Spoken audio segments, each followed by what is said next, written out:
Hello student, this is Palla Darbari, your host, and you're watching Palla Darbari classes.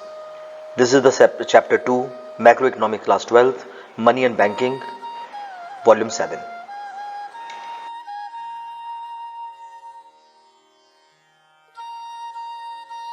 Now let us see the open market operations. Remember one thing, it refers to the deliberate and the direct buying and selling of securities in the money market by the central bank. Remember one thing, in the narrow sense, open market operation refers to the purchase and the sale of the securities by the central government in the money market. In the broader sense, open market operation implies purchase and sale of by the central bank of any kind of eligible paper like government securities, bills, etc. The concept of open market operation started in 2002. Listen, as I told you, commercial banks takes loan from the RBI against the value of the securities. RBI is having the security with them, and the securities RBI can sold in the open market, and RBI can issue the securities of their own and they can sell it in the open market. And by selling and purchasing the securities which they have, RBI controls the supply of money. The concept of open market operation started in our country in the year 2002. Let us see the effect of open market operations. Open market operation brings changes in the reserves of the commercial bank. When I say changes in the reserves of the commercial bank, it means through the open market operations, the supply of money increase or decrease in the commercial bank. With the central bank, when the central bank purchase securities, when they purchase the security, it means the reserve, the money which the commercial bank is holding,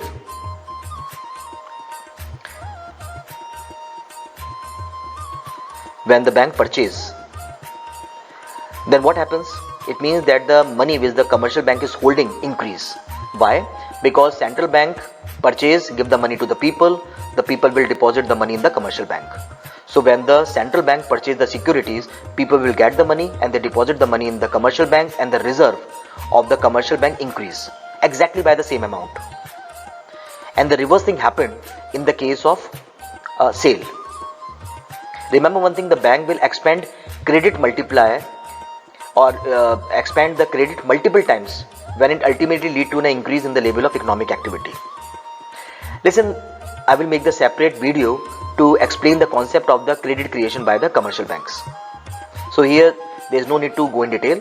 Just see, the commercial bank purchase the securities, and when the central bank purchase the securities, commercial bank will get more and more money, and the reserve in the commercial bank increase, and through this it controls the supply of money.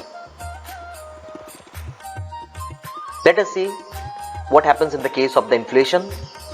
During the inflation, with the objective to reduce the volume of credit, we know that during the inflation time period, the people are holding more money, and the government want that the money should decrease, and the people will not hold more money. The money should come out from their pocket. They want to take the money out of their pocket. The central bank sell the securities to the public. When the central bank sell the securities to the people, what happens? Whatever the money the people are holding, now they give the money to the RBI. The reserve which the people are holding in the commercial bank will decrease. Why? Because when the people will purchase the securities, they will take the money out of the commercial bank and pay to the RBI. So the reserve in the commercial bank will decrease. When the reserve in the commercial bank will decrease, what happens? The commercial bank will not be in the position to give more money to the people in the form of loan. The supply will be checked, and the demand and supply becomes equal, and the problem of inflation will be solved. This reduces the cash reserves. Now let us see what happens in the case of depression or the deflation. During the depression period or the deflation, the central bank attempts to increase the volume of trade by purchasing the securities from the public. As I told you, how to solve the problem of the deflation? To give more money to the people. So what happens during the deflation? Whatever the money the RBI has purchased, they sell it to the, whatever the money the RBI has sold from the people, whatever the money or common security the RBI has sold, they will purchase it from the people, When the people will purchase this, when the RBI will purchase the securities from the people, RBI will give the money to the people. That money the RBI will, the people will deposit in their commercial bank, and with this, the reserve in the commercial bank will increase exactly with the same amount. Now, the commercial bank will have more money. With that more money, they can give more loan to the people, and they will increase the supply of money. The people will get more money, they will increase the demand, and the problem of deflation will be checked.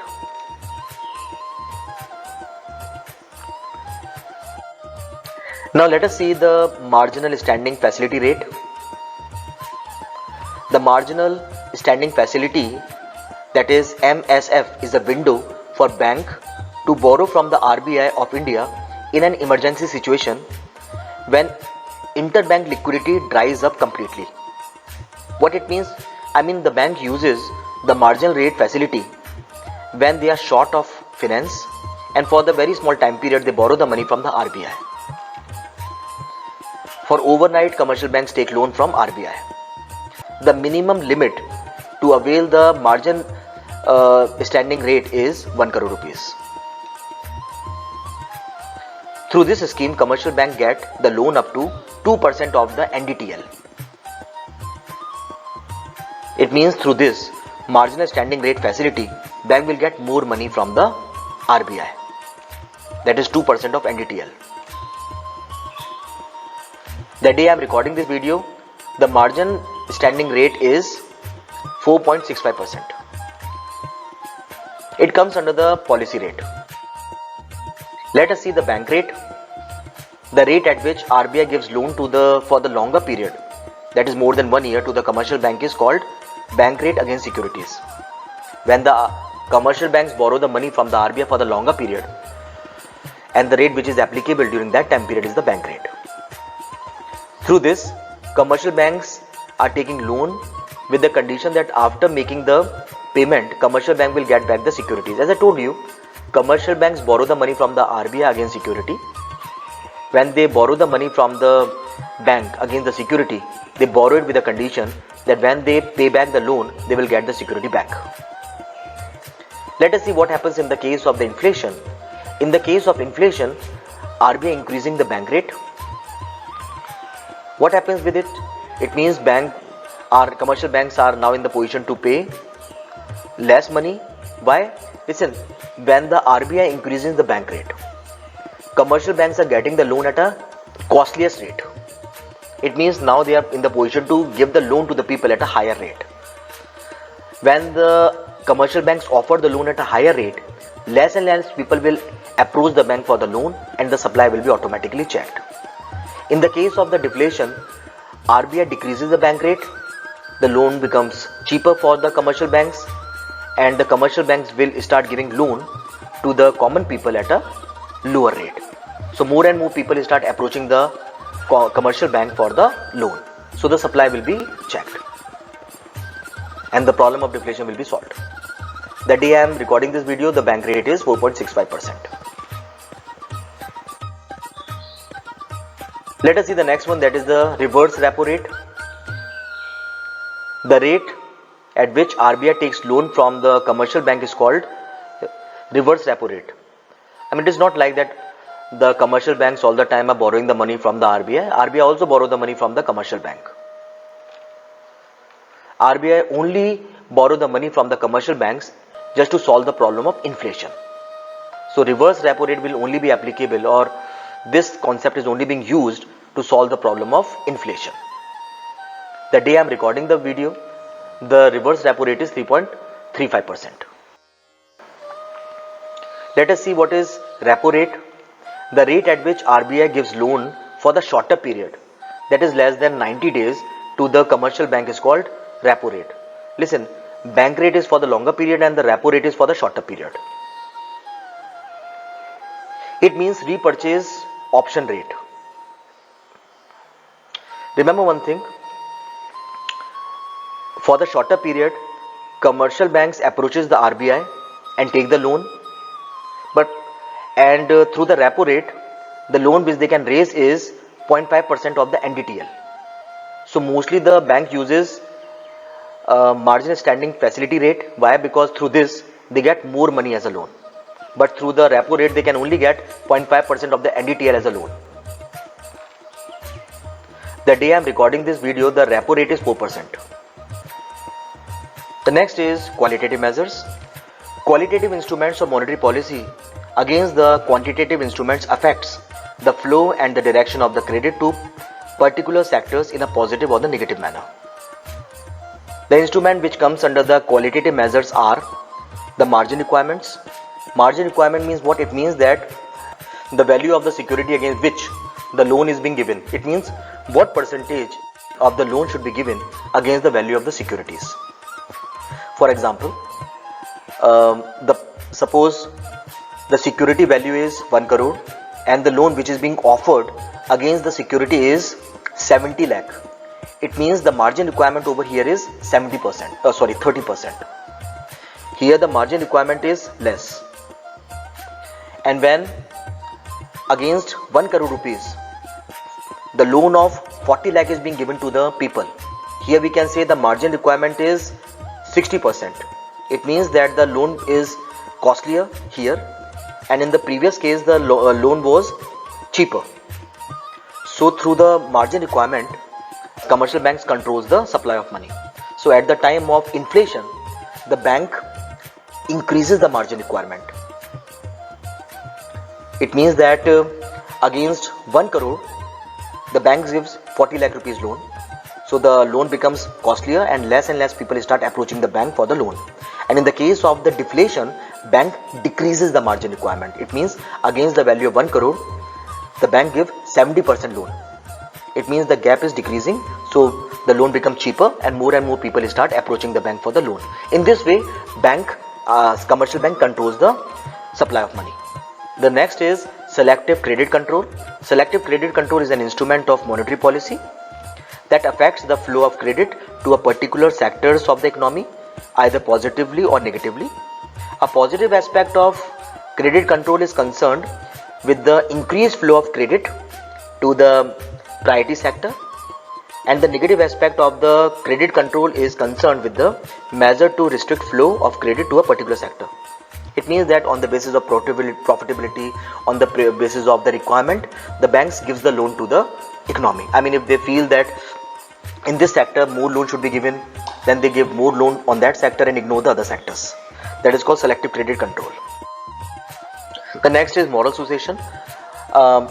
Through this, RBI controls the money supply. What happens in the case of moral suasion? A precautionary techniques followed by the central bank to pressurize the commercial banks to abide by the monetary policy. Listen, what happens in the case of the moral suasion? Suppose at the time of the deflation, it may be known that the supply of the money is less and the commercial bank has to increase the supply of the money. The bank asks the commercial banks, RBI asks the commercial bank to follow lenient rules and regulations, give easy loan to the people, ask them to follow less formalities. So what happens? It means that more and more people start approaching. Why? Because the formality is less. So the supply will be increased and the problem will be solved. And the reverse thing happened in the case of the inflation. The government, RBI asks the commercial bank to follow a strict policy, so gives less money to the people, and less people start approaching the central bank for the loan. The next is direct action. Let us see what happens. The central bank can also take direct action against those commercial banks who do not abide by its directives and policy changes. In this case, the central bank may directly refuse to grant further funds to such banks. I mean, give less money to the banks who are not following the rules and regulations. So banking sector, commercial bank will get less money, so the flow of money will be checked. That is called direct action. The last one is rationing of credit. Under this system of rationing of credit, the central bank fixes the credit limit for different business activities, and accordingly the loan should be given. For example, education, 50% loan. It means only out of the total reserve, only 50% loan should be given for the education. For the expansion of business, 40, and so on. It means they fixes the quota for every business activities. In this way, they control the supply of money. That's all I have in this video. Thanks for watching. God bless you all. Dear subscribers, if you have not subscribed my channel, please subscribe the channel and don't forget to press the bell icon so that whenever I upload the new video, you get the notification.